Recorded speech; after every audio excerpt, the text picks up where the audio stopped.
Graduation करने के बाद मैंने प्रण किया कि मैं शादी नहीं करवाऊंगा, क्योंकि राजनीति में सबसे बड़ा आरोप लगता है कि सब परिवार वास्ते करें, और मेरा जो परिवार होगा वो ये सारा का सारा जो सामने खड़ा ये होगा। नंबर 2, मेरे नाम से कोई संपत्ति नहीं होगी। राजनीतिक व्यक्ति पर सबसे बड़ा आरोप लगता है कि सब पैसा इकट्ठा करने वास्ते करें। मैंने कहा कि मेरे नाम से कोई संपत्ति नहीं होगी, और आज 35 साल के राजनीतिक जीवन में मैं 8-10 महीने से राज्य मंत्री भी हूं। राज्य मंत्री के तौर पर मुझे जो तनख्वाह मिलती है वो तो मेरे खाते में आती है, इसमें कोई दो राय नहीं, लेकिन इसके अलावा इस धरती पर मेरे नाम से 1 रुपए की भी कोई संपत्ति नहीं है। और आप इस बात को इस तरीके से भी समझ सकते हो कि सूरतगढ़ के हमारे रह गए जटा सारों ज्यादा झगड़ों कब जंग हुए है कौन ही है। और 10-15 सालों मैं सूरतगढ़ के मैं सक्रिय हूं।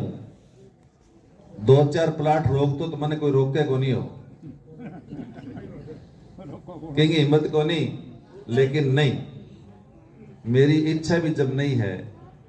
आज भी मैं किराए के मकान में रहता हूं और मैं संतुष्ट हूं।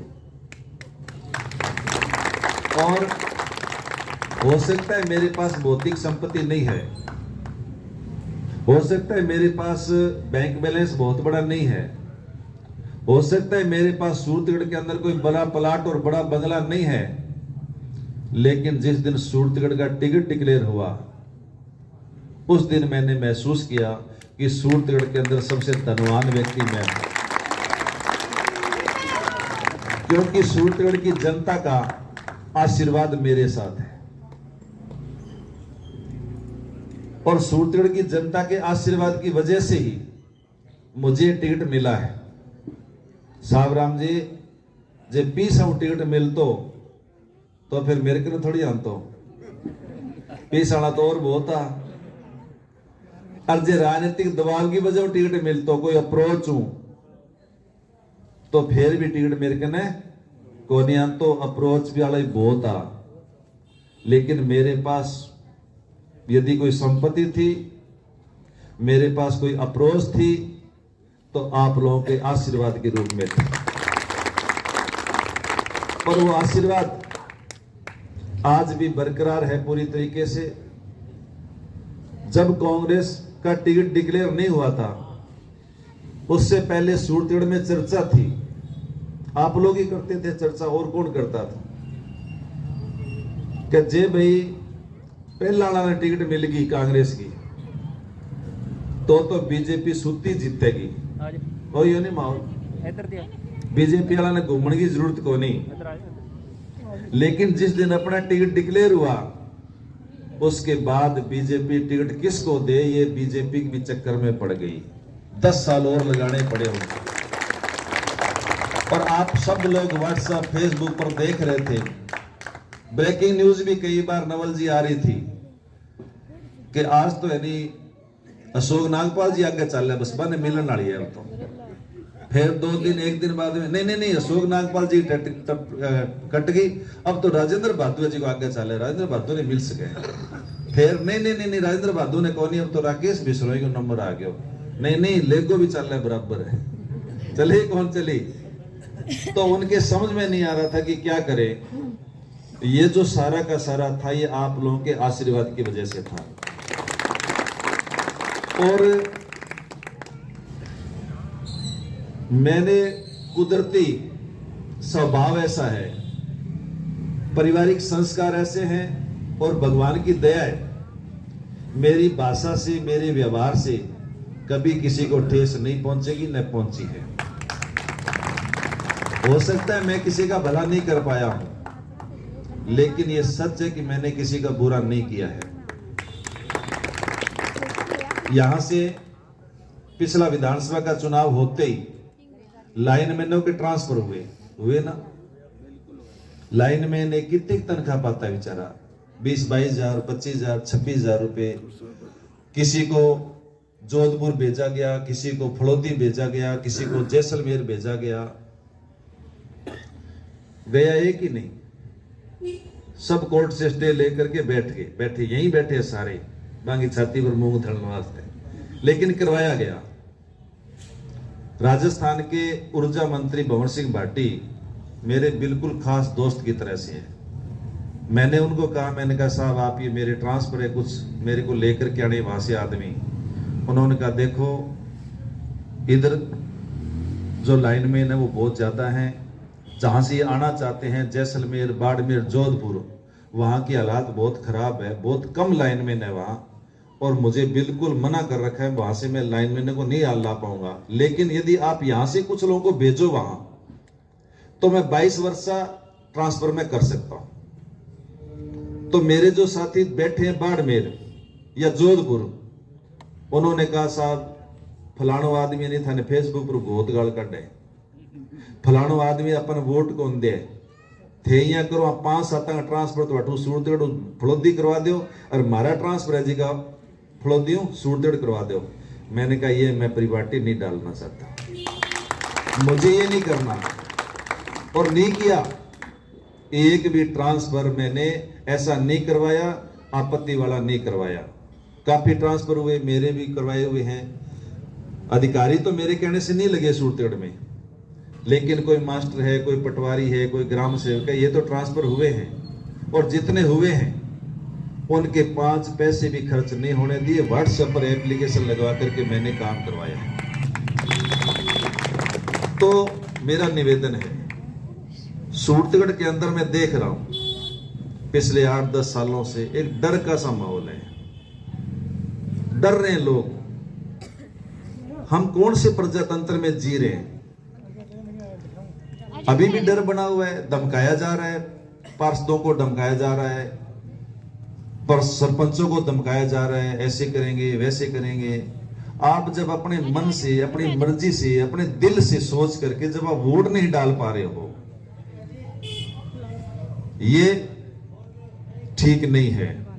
और मैं ये भी कहना चाहता हूं, पिछली बार अपन को 55,000 वोट आए, 55,000 में से आप अभी यहां बैठे हो, शाम का वक्त है, क्या एक भी वोट डर वाला था क्या 55,000 में?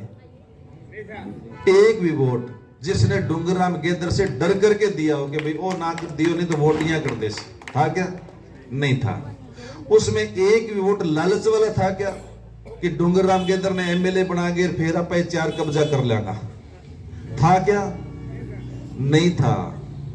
हम प्रजातंत्र को खूबसूरत बनाना चाहते हैं। सूरतगढ़ से इस डर के माहौल को खत्म करना चाहते हैं। सूरतगढ़ से इस भेदभाव के माहौल को खत्म करना चाहते हैं, और सूरतगढ़ से में एक बहुत बड़ा बदलाव करना चाहते हैं। विकास के काम भाई साहब चेयरमैन साहब ने गिनाए। 1977 में कॉलेज खुला, क्या एक कॉलेज से काम चल जाएगा? 40 साल हो गए, कितने विधायक रहे, कितने मंत्री रहे, कितने सांसद रहे, क्या किसी विधायक, सांसद ने, मंत्री ने दूसरे कॉलेज की कहीं बात की? सुनी आप लोगों ने कभी? की नहीं कभी बात। लेकिन डूंगरराम गेदर को 6 महीने का मौका मिला, दूसरा कॉलेज है जो यानी यहां कर ला करके खड़ा किया। और मैं आज कहना चाहता हूं, 2 कॉलेजों से काम नहीं चलेगा। सूरतगढ़ के अंदर अगले 5 साल में 5 कॉलेज और होंगे, 5 कॉलेज, ताकि हम लोग उच्च शिक्षा में हम लोग अग्रसर हो सके। सूरतगढ़ के अंदर जिले की बात आई, मैं तो बनी हुई सरकार में शामिल हुआ था। पार्टी ने मुझे जहां जहां काम दिया वहां वहां मैंने ईमानदारी से काम किया। सुजानगढ़ का काम मुझे सौंपा गया। प्रभारी एक दिन आते हैं, सुबह का खाना साथ में खाते हैं, शाम वाला अपने घर जाके खाते हैं, यही चलता है ना। मैं नेट 4.5 महीने सुजानगढ़ में रहा, नेट 4.5 महीने। बाबूलाल जी, बीच में होली आई थी, मैं होली को भी घर पे नहीं आया, क्योंकि मुझे पार्टी का काम करना था। तो जब इस तरह से मैंने काम किया तो पार्टी ने महसूस किया कि इस आदमी को हमें आगे बढ़ाना चाहिए, ये हमारे काम की चीज है। मुझे राज्य मंत्री बनाया, मुझे आगे बढ़ाया। तो इस तरह से पार्टी ने संगठन की जो भी जिम्मेदारी मुझे दी, उस जिम्मेदारी को निभाने का मैंने काम सूरतगढ़ के अंदर किया है और आगे भी हम लोग हैं वो ये चाहते हैं कि आगे भी हम लोग इस तरह का काम करें। तो मेरा निवेदन है कि हम सारे के सारे लोग सूरतगढ़ के अंदर जो बदलाव करना चाहते हैं उस बदलाव के पक्ष में आप लोग आने वाली 25 तारीख को वोट डाल करके अपना एक एक वोट डाल करके आप लोग आगे बढ़ाने का काम करेंगे। जब जिले की बात आई, राजस्थान में 19 जिलों की घोषणा हुई बजट के अंदर। जिस दिन बजट सत्र आया 19 जिलों की घोषणा हुई, उस दिन से पहले सूरतगढ़ जिले की तरफ से सूरतगढ़ जिले की मांग को लेकर के कोई एक व्यक्ति है क्या जो कहे कि मैं मुख्यमंत्री से मिला हूं? एक व्यक्ति है जो मुख्यमंत्री से मिला है ज्ञापन को लेकर के, उसका नाम डूंगरराम गेदर है। राम लुभाया कमेटी से एक व्यक्ति मिला है जिले की बात को लेकर के, सूरतगढ़ जिला बने इसको लेकर के, उसका नाम डूंगरराम गेदर है। हमने प्रयास किया है, मैं इतना बड़ा दबाव बढ़ाने की पोजीशन में नहीं था भी जिलो ना बनाओ तो मैं यहां कर दूं। था क्या बताओ, थे बताओ था क्या? मैं तो बनी हुई सरकार में शामिल हुआ हूं और अब जब मुझे मौका मिलेगा आपके आशीर्वाद की वजह से तो इस काम को आगे बढ़ाने का काम हम लोग बड़ी मजबूती के साथ करें।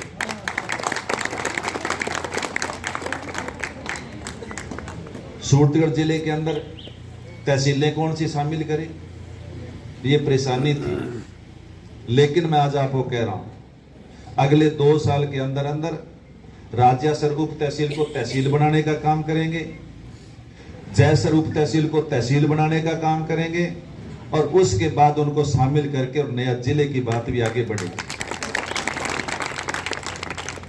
तो जो भी काम है, जो भी काम होगा वो एक सिस्टम से होगा। बिना सिस्टम से हम लोग सोचे कोई काम हो तो नहीं हो सकता। इसलिए मेरा निवेदन है आने वाली 25 तारीख को हाथ के निशान के सामने का बटन दबा करके और आप लोग कांग्रेस को जिता करके भेजेंगे। एक सामान्य से परिवार के सदस्य को, आपके भाई को, आपके परिवार के सदस्य को एक ऐसा विधायक आपको मिलेगा कि आप बिल्कुल बराबर बैठ करके और यानी एप्लीकेशन ऐप लिखवा सकेंगे कि यानी कहते साहब यहाँ लिखनी है, अपन यहाँ लिखनी है, लिखवा सकोगे कि नहीं लिखवा सकोगे? और मेरा ये मानना है, आप डॉक्टर के पास जाते हो, यदि डॉक्टर आपकी बात आसानी से सुन ले, ढंग से बीमारी सुन ले, तो आपकी आधी बीमारी खत्म हो जाती है ना। और जे कंधा पर हाथ रख के कह दे आप कोई बीमारी है तो ठीक हो, यही पड़े हो, दवाई जाओ, तो आदमी पूरा को पूरा ठीक हो गई आवे, एक कर की दवाई हुई होगी आवे को नहीं आवे। मैं मानता हूं कि जनप्रतिनिधि भी ऐसा होना चाहिए। हम जनप्रतिनिधि से मिलते से डरते हैं, गेट बंद है, कौन खोलेगो, घंटी बजाऊं कि ना बजाऊं, गेट खड़खड़ाऊं कि ना खड़खड़ाऊं, एमएलए साहब नाराज ना हो जाए। मेरा ये मानना है कि जो एमएलए बनता है वो अपने मतदाता का सारी जिंदगी पैर धो करके पिए ना तो भी कम है। आसान है क्या? मतदाता अपनी सबसे कीमती चीज देता है ना, वोट।